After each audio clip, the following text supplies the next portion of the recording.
Hello everyone, welcome to Lucky Education. और आज हम एक टॉपिक डिस्कस करेंगे जिसका नाम है एक्सटेंसिव कॉमर्शियल ग्रेन कल्टीवेशन।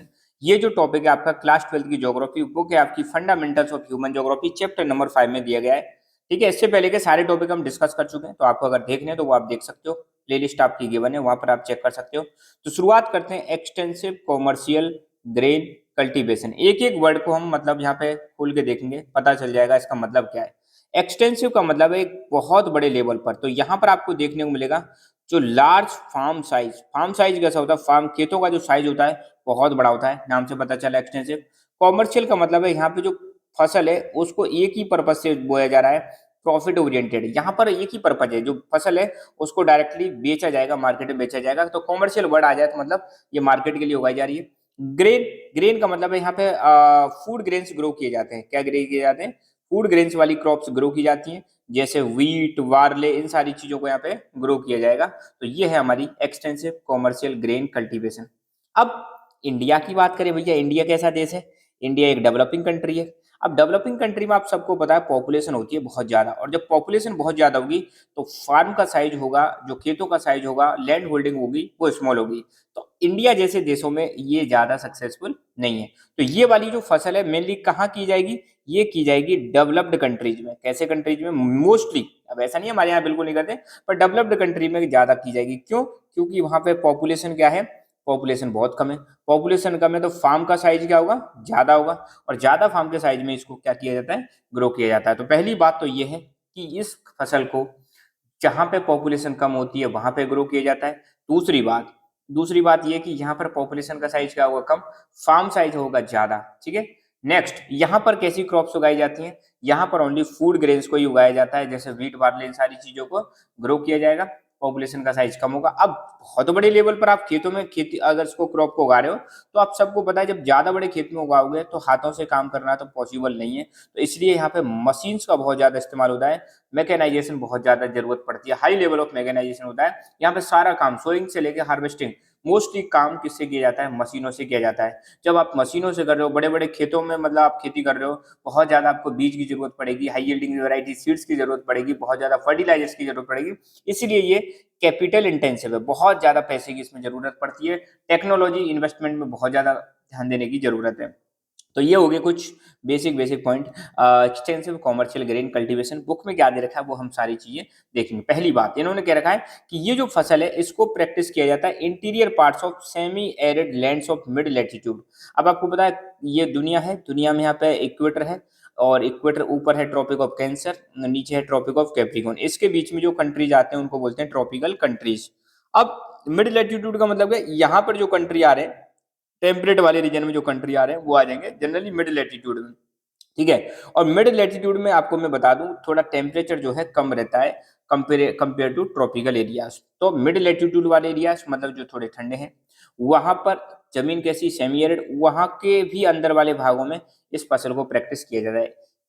इसमें इस एग्रीकल्चर में एक्सटेंसिव कॉमर्शियल ग्रेन कल्टीवेशन में मेन जो क्रॉप उगाई जाती है वो उगाई जाती है व्हीट। व्हीट पर ज्यादा फोकस रहता है, क्योंकि जनरली आपने देखा होगा ज्यादा यूज किसका होता है, लोग अनाज ग्रुप में व्हीट का इस्तेमाल करते हैं। इसके अलावा कॉर्न, बार्ले, ओट, राई, इन फसलों को भी उगाया जाता है। और साथ के साथ में आपको देखने को मिलेगा यहाँ पे खेतों का साइज कैसा होता है? बहुत बड़ा होता है। I told you.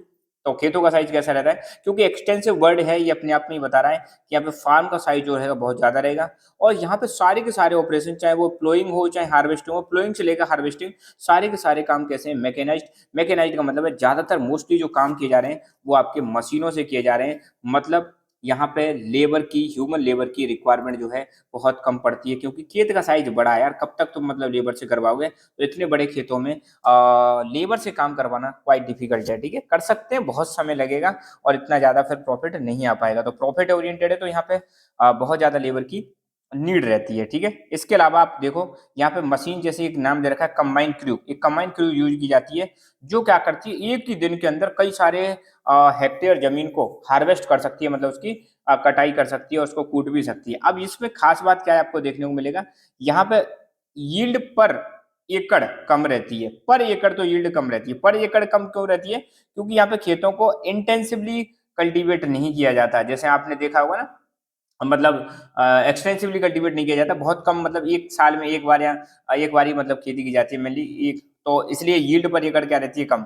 मगर यील्ड पर पर्सन क्या रहती है, ज्यादा रहती है। क्यों रहती है? क्योंकि यहाँ पे पॉपुलेशन कम है, तो जमीन ज्यादा है, पॉपुलेशन कम है, तो पर व्यक्ति के हाथ में जो यील्ड है, यील्ड का मतलब होता है उत्पादन, कितनी फसल उत्पादन हो रही है, तो पर व्यक्ति के हिसाब से यील्ड हाई रहती है, मगर पर एकड़ के हिसाब से यील्ड इसमें कम रहती है। ये चीज आप ध्यान रखना। कहाँ कहाँ पर इसको प्रैक्टिस किया जाता है? तो देखो भैया, एक तो यूरोपियन स्टेपीज। स्टेपीज क्या है? घास के मैदान है।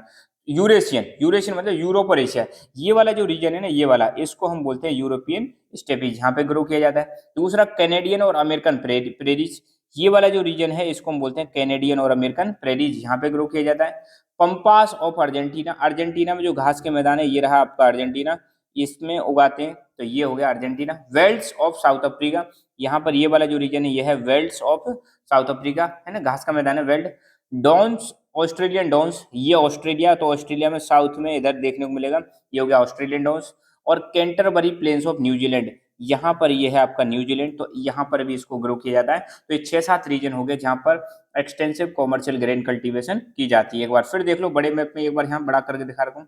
ये वाला तो हो जाएगा आपका नॉर्थ अमेरिका, और नॉर्थ अमेरिका में 2 कंट्रीज है, कनाडा और अमेरिका, इनको बोलते हैं प्रेरीज।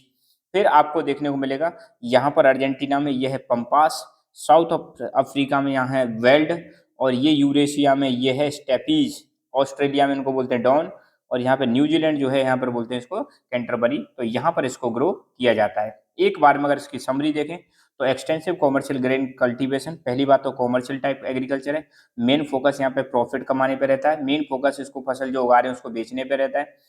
फूड ग्रेन्स का प्रोडक्शन किया जाता है ओनली, जैसे व्हीट, बार्ली, है ना, राई, इन सब चीजों का फोकस किया जाता है। साइज ऑफ एग्रीकल्चरल लैंड है जो बहुत ज्यादा रहता है, इसलिए एक्सटेंसिव नाम है। पर पर्सन प्रोडक्शन हाई रहता है, क्योंकि पॉपुलेशन यहाँ पे क्या है, कम है, तो इसलिए पर पर्सन प्रोडक्शन क्या हो जाएगा, हाई हो जाएगा। मोस्टली इसको डेवलप्ड कंट्री में प्रैक्टिस किया जाता है, मोस्टली, जरूरी नहीं है। पर एरिया प्रोडक्शन लो हो जाता है, क्योंकि खेत को ज्यादा यूज नहीं करते हैं, 1-2 बार यूज करते हैं। हाई लेवल ऑफ मैकेनाइजेशन, मशीनों की बहुत ज्यादा जरूरत पड़ती है, मशीनों की जरूरत पड़ेगी तो लेबर की जरूरत कम पड़ती है। पॉपुलेशन का साइज जहाँ कम होता है वहां पे इसको प्रैक्टिस करते हैं। हाई कैपिटल और टेक्नोलॉजिकल इन्वेस्टमेंट करने की जरूरत पड़ती है, इसमें एक्सटेंसिव कॉमर्शियल ग्रेन कल्टीवेशन में। तो यहाँ पे टॉपिक हमारा कंप्लीट होता है। So thank you so much, keep learning, keep enjoying, and God bless you all.